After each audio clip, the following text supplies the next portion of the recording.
और यदि मान लो अपने लिए स्वार्थ रखते हैं तो पापम। तो ये शास्त्रों में हमारे भीतरी परिणामों के ऊपर अध्ययन करके केवली भगवान ने पहले ही हमारी आदत वहाँ पर लिख दी है। हमने ऐसे नहीं किया, सर्वज्ञ के सामने बोला मत करो, पक्का है। वेद जी के सामने क्या बोल रहे हो आप? दो दो गलती करते जा रहे हो।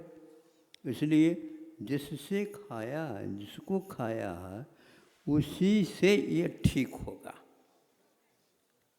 खाने का कार्य दोनों में, उसमें त्याग करने रूप में है, लेकिन आगम के अनुसार खाने के लिए भी विधान किया जा रहा। उद्देश्य है क्षुधारों को दूर करना, लेकिन उसके रोग को भी दूर करना। आपकी क्षुधा तो दूर है ही, इसलिए तो उपवास करने जा रहे थे, तो खा क्यों ले? इसलिए मैं इस उपवास में इस प्रकार वैयावृत्ति नहीं कर सकूँगा, उसको भी पुनः सामय करने योग्य बनाना, इसलिए हम तो कर ही लेते हैं। तो इस प्रकार दोनों को शुद्धोपयोग की ओर जाने का सौभाग्य प्राप्त होता है। इसलिए आचार्य कुंद देव कहते हैं लंघन करना, किंतु अन्वेषण करना ये भी एक बहुत महत्व है। ईशन का अर्थ होता है इच्छा, अन्वेषण बिना इच्छा के भी हम करते हैं, करना पड़ता है। यह भी एक आवश्यक है, लेकिन विधिवत करते हैं, तोल तोल करके देते हैं, तो वह अपने आप ही पच करके अपने धर्म ज्ञान में सहायक होता है, और दो तीन व्यक्ति वो भी खड़े हो जाते हैं। परोपकाराय पुण्य में से किसी ने पद लिखा, वो सोच करके लिया, पर के लिए उपकार कर रहे हैं, स्व के लिए क्या हो रहा है? पुण्य संचय, पापापचय, पुण्य संचय। पाप का अपचय होगा और पुण्य का संचय होगा। इसका नाम भी वह विपाक विषय धर्म ध्यान ही माना जाता है।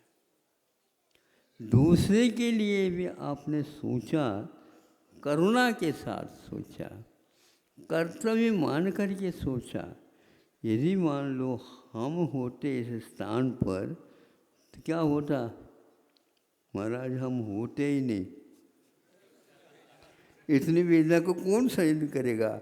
वो उतने तो सहन कर लिया आप लोगों के भरोसे। इस प्रकार घर में ऐसे भी सदस्य होते हैं जो अपने लिए वो कुछ नहीं करते, और बाद में सब लोगों को भोजन करने के उपरांत त्यागी तपस्वी तो हो गया, फिर बाद में भोजन करते हैं, अंतों की तैयारी और कर लेते हैं। अपने स्वयं के लिए नहीं, जो भोजन करके गए ना, काम करके आएंगे तो दिन डूबने से पूर्व में उनको तैयार करना है। तो बड़े बड़े घरों में हमेशा हमेशा चूल वो जलती ही रहती, बताते। हाँ, तो बड़े बड़े हैं, मानो उसके बीच में बच्चे और आ जाएंगे तो वो उनका अनुभव तो चलता ही रहता। हाँ, तो इसीलिए आचार्यों ने बहुत सोच समझ करके हमारे भावों के ऊपर अध्ययन करके ये इस परिस्थिति में अपने आप को सुखी भी बना सके, सब प्रकार के वेदनाओं को सहन भी कर सके, किंतु उन्हें एक प्रकाश यह भी दे दे कि वह हमारा अन्वेषण जो है यह उपवास से कम नहीं है, ऐसा कहा।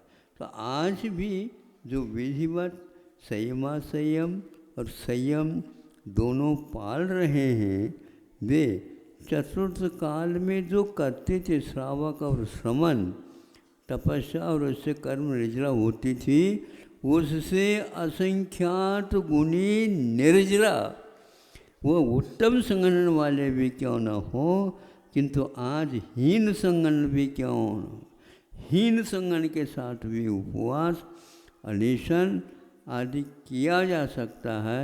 वह केवल परोपकाराय भी स्व पुण्य संचय, अपने पास ऐसा पुण्य का संचय हो जाता है तो अगले जीवन में चुटकी बजाते, ये ऐसा क्यों कहा जाता?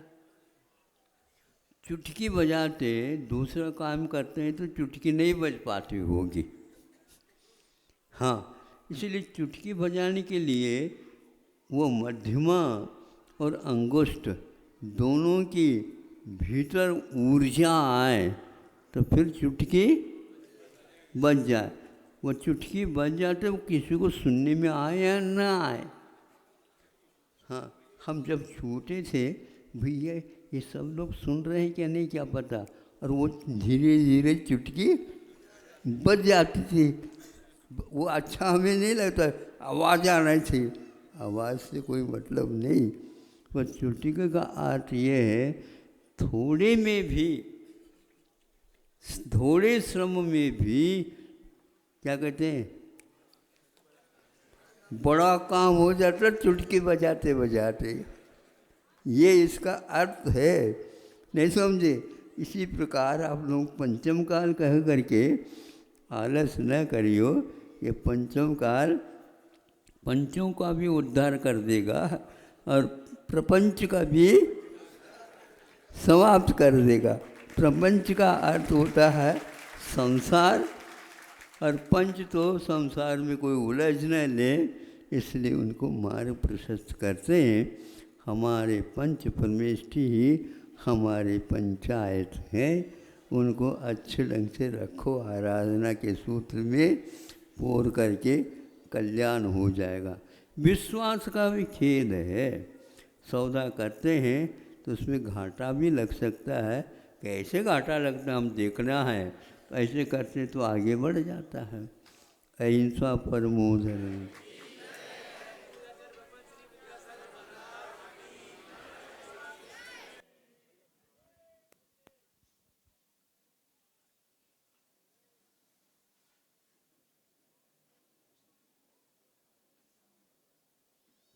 बोलिए द्वादशांग जनवाणी माता की, महर्षि आचार्य भगवान गुरुदेव श्री 108 विद्यासागर जी महामुनिराज की। मध्याह्न में 11 बजे से शाम 5 बजे तक आचार्य संघ के दर्शन नहीं होते हैं, तो मेरा निवेदन कि श्रद्धालु वृंद मध्याह्न में यहाँ उपस्थित नहीं रहेंगे। और साथ ही साथ आप सभी से आग्रह है, जिन्हें भी पूर्णायु आयुर्वेद चिकित्सालय एवं अनुसंधान विद्यापीठ के लिए अपनी दान राशियाँ देना हो, हमारे कार्यकर्ता मंच के समीप हैं, अपनी दान राशि देकर के रसीदें प्राप्त कर सकते हैं।